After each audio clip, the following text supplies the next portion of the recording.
Well, Father, thank you so much for joining us for this podcast series on the women doctors of the church. Today, we're joined by Father Peter, who is a Carmelite priest as a pastor at St. Therese Catholic Church in Alhambra. He has also been a student master at the St. Elijah House in Mount Angel, Oregon. And he's also been involved in the pro-life movement ever since his college days at Franciscan University of Steubenville, especially giving talks on natural family planning. So, Father, welcome. Thank you so much for being here. You're most welcome. And thank you for pronouncing Therese as she's supposed to be pronounced. I am from Louisiana, so we have that French influence. Yes.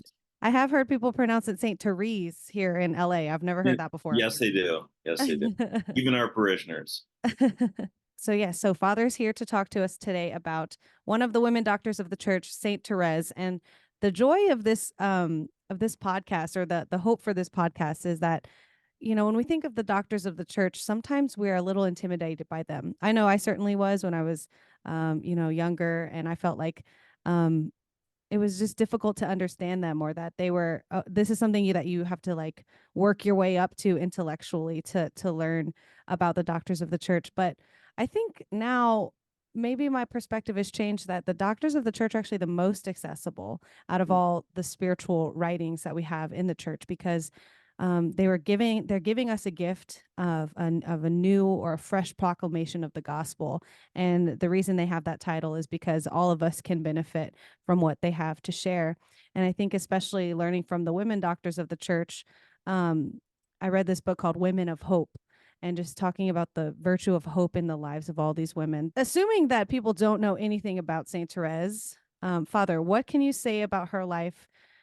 How about how she lived out the virtue of hope? Just kind of a little bit of a rundown, just intro to Saint Therese. Well, she really experienced a lot of loss in her life as a young girl. And this is how she especially exercises that virtue of hope, because there was some very difficult, challenging moments for her. She lost her mother at the age of 4. Her sister, her oldest, not the oldest sister, but the second oldest sister, Pauline, who was kind of a second mother to her, entered Carmel when she was 9. And so she saw that as kind of a second loss. Mm-hmm. But that was unique, different from the losing her mother, because there was an element of betrayal to it. She felt, because her sister was supposed to be there for her after her mother died, and Pauline was the first one to enter Carmel, and then others followed, including Therese. And then these two losses, especially as she started developing a kind of a neurosis. Some doctors originally diagnosed her with cholera, but then others said no, it's probably more in the head. They used a term back then called hysteria, which was just kind of an old definition for some kind of mental disorder, some kind of emotion-based disorder. You know, there is definitely probably some anxiety, what we would call anxiety nowadays. Mm-hmm. And so she had actual, somatic symptoms, stomach pains, and all this, headaches. Shortly after Pauline joined Carmel, she started to have these reoccurring headaches, migraines. But then she had these significant healings that happened even as a child. She had her famous Our Lady of the Smile. This is a famous statue now that's at the Carmel in Lisieux. You can see it. And this was a statue that the family had in their home and was very dear to them. And Our Lady appeared to Therese. And one of her healings she attributes to Our Lady, and she calls her Our Lady of the Smile. Mm-hmm. And this was kind of the beginning of her healing process. And then it was kind of completed on Christmas. She called it her Christmas conversion, which was a few years later when she was about 13, because she was still very, we use the word nowadays, touchy or sensitive. And any little thing would make her cry. when she was a young child. And so she was very, as we'd say in the business, emotionally labile, right? She could cry at an instant. And she became kind of a shell of herself after her mother died, especially. She said she was very cheerful, outgoing, and playful, and she became quite withdrawn, sullen, introverted, shy, all these things, except in her family circle. But outside the family, she very much appeared that way. So she had a lot to overcome. She really had to have hope. She had to have hope because she saw all the loss in her life. And she had a great devotion to Our Lady of Victory, which the family also had. She developed that from her family. And there's a church in Paris, Our Lady of Victory.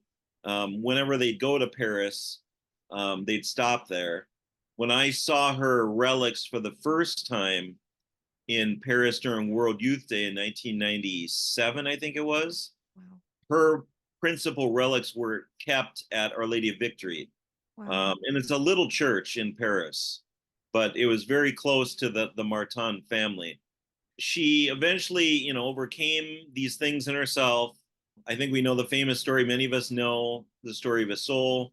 She went to visit the Pope himself. So, it wasn't just going to see the Pope. She was on a pilgrimage with her family, and they went to different sites. They went to the house of Loreto in Italy, which is tradition says the house of the Blessed Mother. So, but they also stopped in Rome. So she took it upon herself to be bold with the Pope and ask if she could enter Carmel at a young age. She had already felt the desire and the calling to be a Carmelite nun. So she asked, and the Pope said, well, if the Lord wills it. He gave a very gentle but kind of evasive response to her. And also, if mother, the mother prioress says yes, then he's not going to override that. She eventually did enter at a younger age, not at that very time when she asked the Pope, but soon after. So she lived roughly around 9 years in Carmel, and she died at the age of 24. So, she's one of the younger saints. And as I think you mentioned, she's the youngest doctor of the church. There were so many things she had to overcome. And her sister, Leonie, was also struggled a lot. Now her cause is being introduced. There was a lot of intervention she did with Leonie. They correspond a lot. And she helped Leonie through her struggles with, again, the virtue of hope. And that she had to practice it herself from all the losses. And then she imparted it to her sister, who was actually an older sister. Mm-hmm. Leonie was the third of 5 surviving sisters. There was 9 total children. 4 of them died. 1 died around 5.5, and the other 3 died as babies. But Leonie was the middle child and kind of I'm not going to go into all Leonie. I could talk about her for an hour. But her cause is being introduced, suffice to say. I think she's servant of God, maybe venerable. I'm not sure. I haven't checked lately. And but Therese was a big beacon of hope for her. Therese even said, no one's lived my little way better than Leonie. Wow. And so she was kind of the first disciple, if you will, of Therese's little way. And she's the proof of it, that it's that it works, or that it's powerful, that it's a way to sanctity, and that we need to have that dogged, that bold confidence in God. So that's a term Therese uses. You could almost translate that as the word hope. Mm-hmm. Right? We're talking about hope first. Well, Therese used this term confidence. Mm-hmm. And so this confidence in God is really an expression of hope. I work with young adults. I run a Newman Center, and I've heard some people say things like, oh, that, I can't bring this intention to God because it's too little. I want to bring a big intention to God. I want to make it worth his time. And when I hear comments like that, I think of Saint Therese. Like, no, Saint Therese brought everything with full confidence, and I believe it was Leone, but correct me if I'm wrong. That the other sisters were all in Carmel, right, except Leone, and then she told the Lord, like, I know you won't refuse me. Give her a vocation, like, let her have a vocation too. Is that sister or a different one? Yeah, well, she attempted religious life 3 times and failed before finally persevering.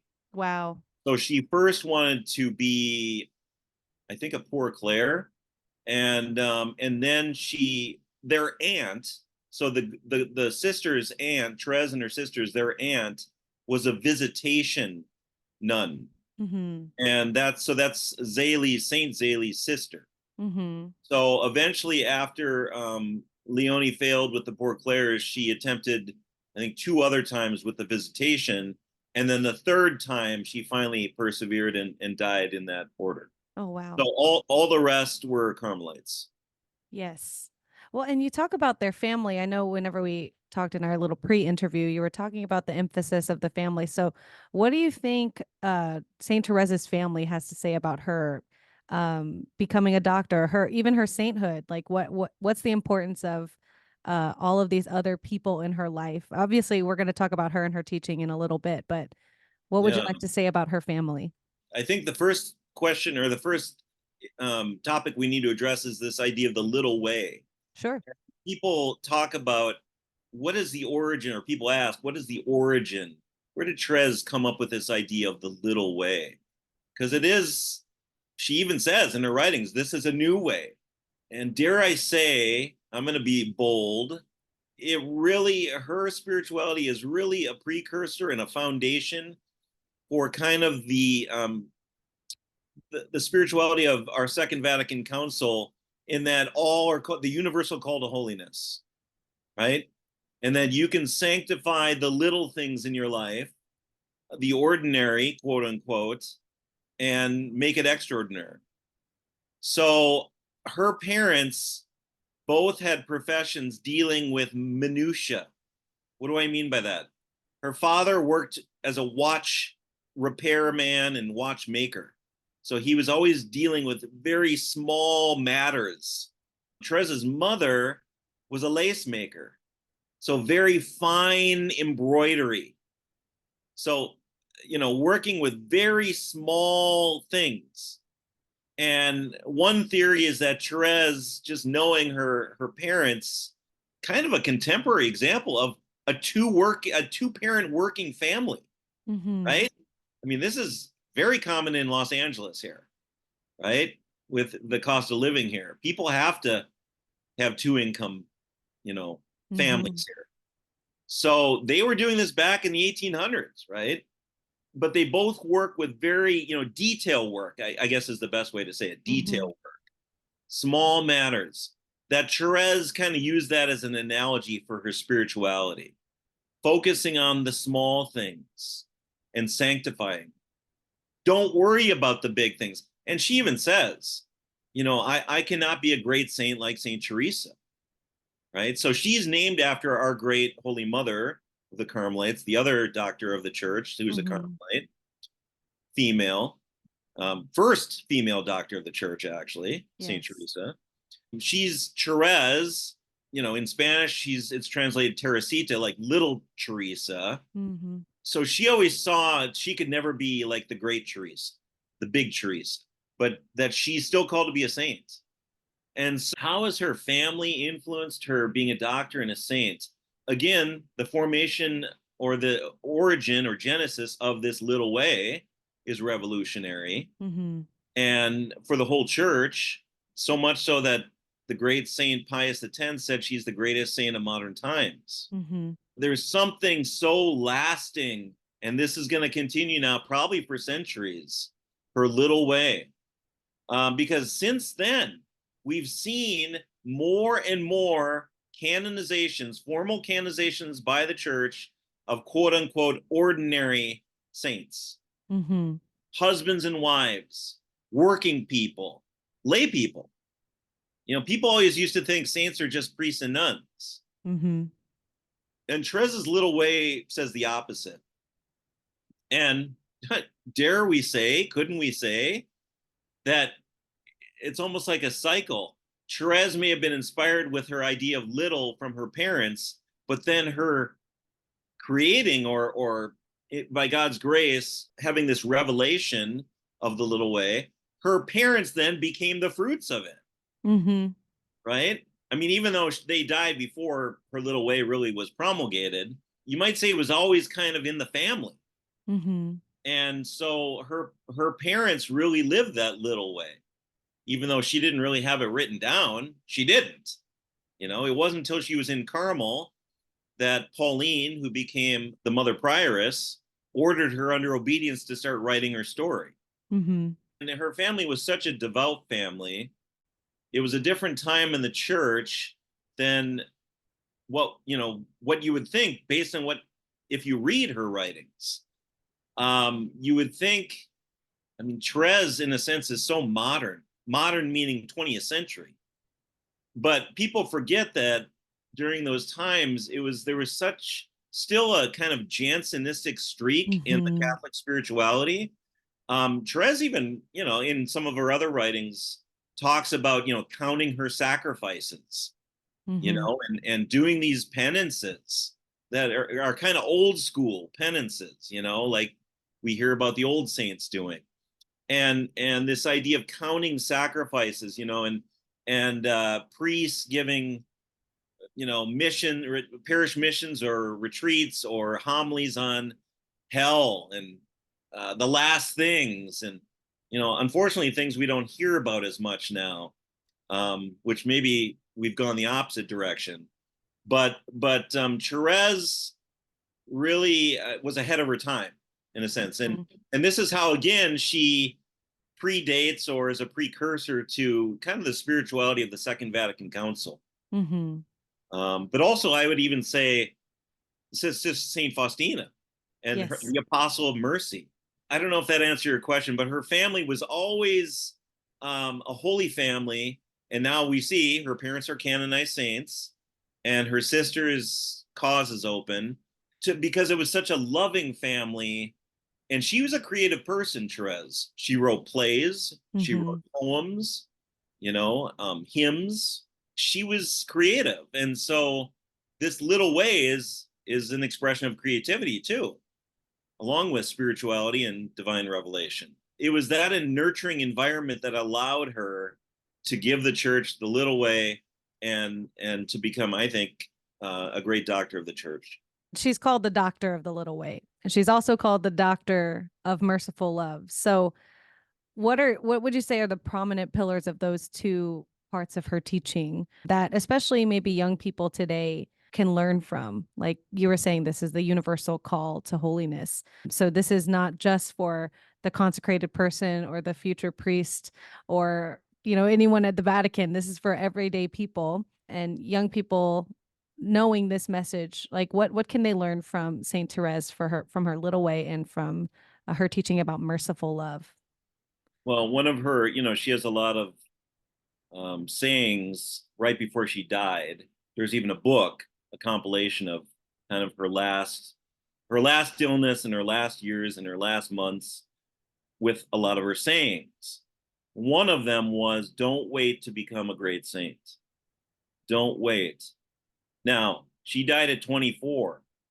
It's amazing now, since then, how many other, now I'm not here to just promote my order, but especially in the Carmelite world, how we're having like little replicas of Therese who are canonized saints now, like little fruits, like mini Thereses. Saint Mm-hmm. Elizabeth of the Trinity, right? Who very clearly stated how much she was influenced by Saint Therese. And she read her Story of a Soul on the first printing when it first came out. Wow. So she very much admits how much Therese influenced her. Saint Teresa of the Andes in Chile, who died at 20 or even 19, maybe 19, was another young Carmelite saint who died in the early 1900s. So that's just two canonized who died young and who were both, you might say the fruits of Therese leading the way in young saints. young sanctity. You don't wait till you become an old person to become a saint.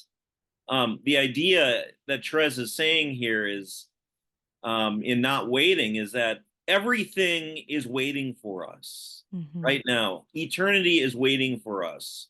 We should be, as St. Paul says, we should see ourselves as in a marathon, and we are running so as to win. I want to be careful here about this comparison, because it's the opposite spectrum of life choices. Let's just call it our rock star culture here in the West, not just the U.S. But there's a certain glamour to dying young after you've lived a very, I hate to say, even depraved life. That people that were kind of famous and were talented, a lot of them were talented, given natural gifts, but then abused their free will and died young because of their reckless lifestyles. There's a glamour to that. I think we need to bring back the glamour of the opposite vocation, which is to die young because we're so in love with Christ, that our heart is exploding with love, and that's what's killing us. Not self-gratification, but self-giving. We're pouring ourselves. I mean, Christ himself was 33 when he died. So we think, right? So, and we often say Christ died, not essentially because of all the wounds and the crucifixion and being scourged, but because he died of love. He died because he gave himself completely, and that's what ultimately killed him, is giving of himself. And that's what a saint does. They give of themselves until it hurts or until they die. And many of our saints in the church died younger than our average lifespan, let's say, in the US. St. Francis was fairly young. He wasn't 24, but even John of the Cross was 49. Teresa was in her early 60s, which would have been, even for that time, 1500 Spain, that would have been pretty good life. But Therese is a modern saint. And she's very much, I think, speaks to, and I was at the World Youth Day in 97 when JP2 not declared, but he announced at the end of the World Youth Day that he was going to declare her Therese a doctor of the church. Wow. 2 months from then. Wow. So of course we were in Paris and everyone was going nuts. That is so exciting. What was that like? That announcement? Yeah. What were you? Where did you already know you wanted to be a Carmelite at I that was time? I was in a different Carmelite congregation as a brother, so I wasn't a priest yet. Yeah. So I was like, woohoo. Yeah. So yeah, it was great. I mean, it was like it was the thing that, well, GP2 was so dramatic. He knew drama.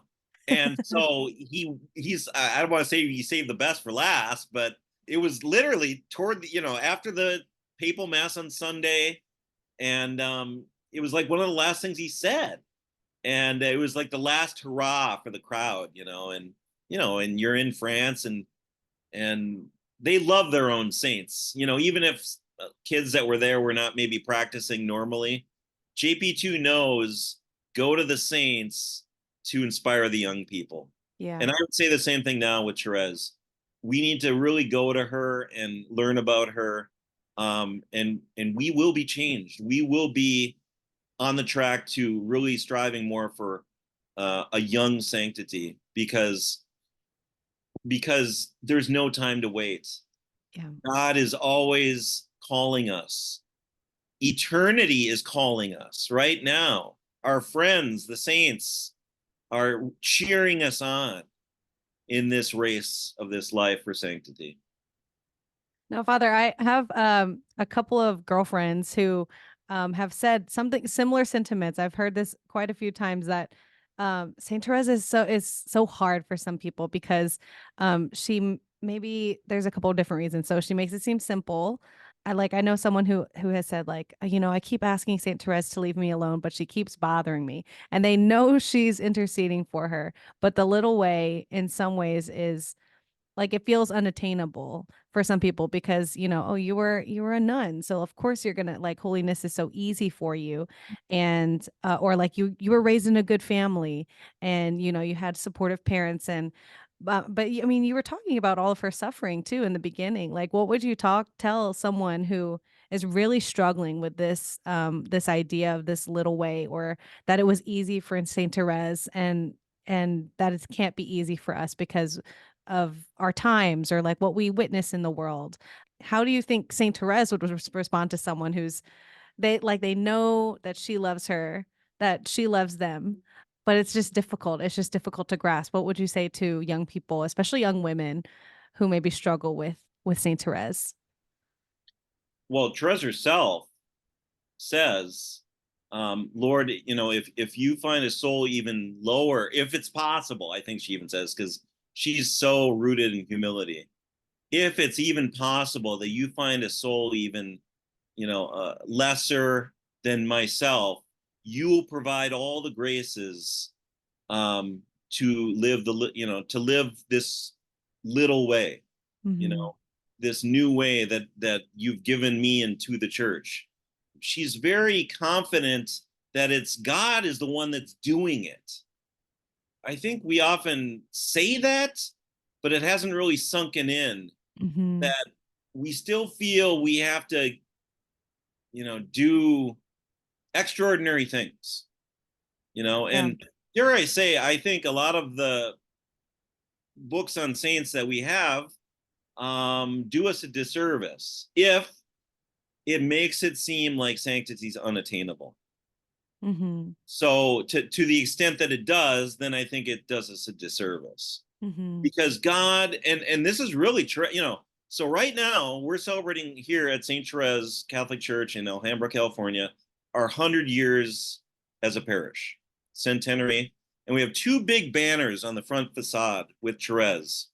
Therese as the 15-year-old teenager with her hair up when she went to visit the Pope, and then Therese as a Carmelite nun. And on the one with the 15-year-old, her famous quote, "Everything is grace. Everything is grace." And I always like to even translate that word grace to gift. Everything we're given is gift from God. Mm-hmm. And he does provide. And we have to have, again, the bold confidence that he is providing for us. Now, we already know, we say this, I hate to say ad nauseum in the church, but he's already won the victory, Mm-hmm. right? We just have to activate that victory in our lives. The battle's already won, but are we going to allow it to win in our hearts, Yeah. in our souls? And so, yes.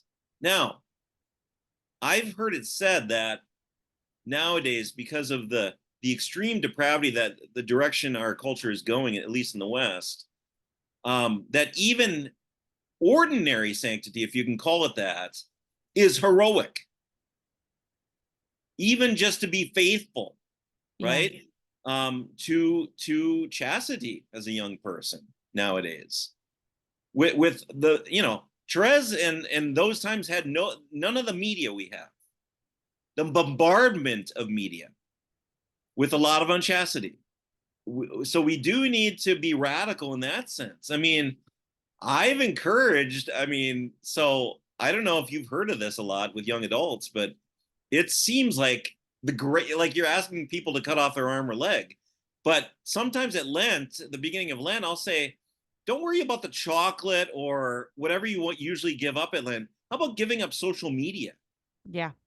And seriously, sometimes, like, especially like the younger gen, like teenagers, they sometimes have that look like you're asking me to cut off a leg. Mm-hmm. So, but again, we've been conditioned to that. So I grew up, I'm old enough, we had none of that. There was Mm-hmm. no cell phones when I was in college. There was no internet when I was in college. But it's amazing how much the human person can get conditioned to anything. Mm-hmm. So anyway, we need to stick close to our faith, to our saints, to the sacraments, to just remain faithful. Yeah. and stay close to the sacrament of confession. You know, if people are discouraged with their sinfulness, they need to do something about it. They need to act on it. But also, we have our friends on high and God Himself who will provide the grace to be faithful. We have to believe that. Is Therese unattainable? I really don't think so. Mother Teresa of Calcutta, Saint Teresa of Calcutta, really borrowed her spirituality from Saint Therese and even took a kind of a Theresian idea and made it into a phrase, do little things with great love.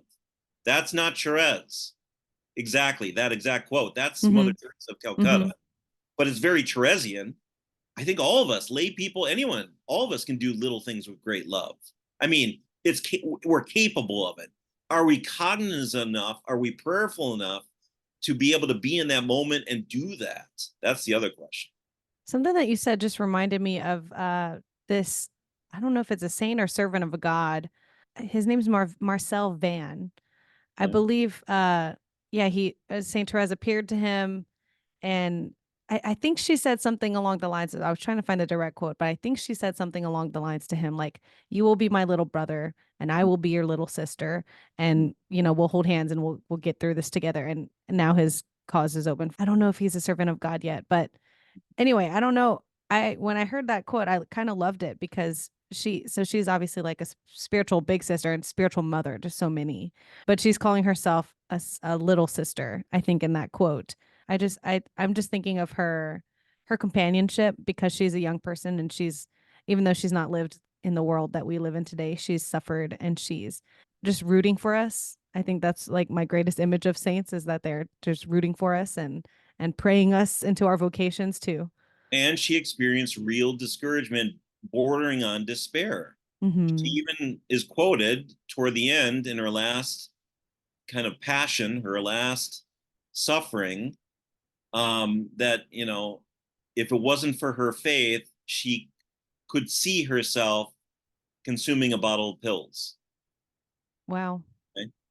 That she could understand the idea of suicidal tendencies. Wow. Because she was suffering so much. Yeah.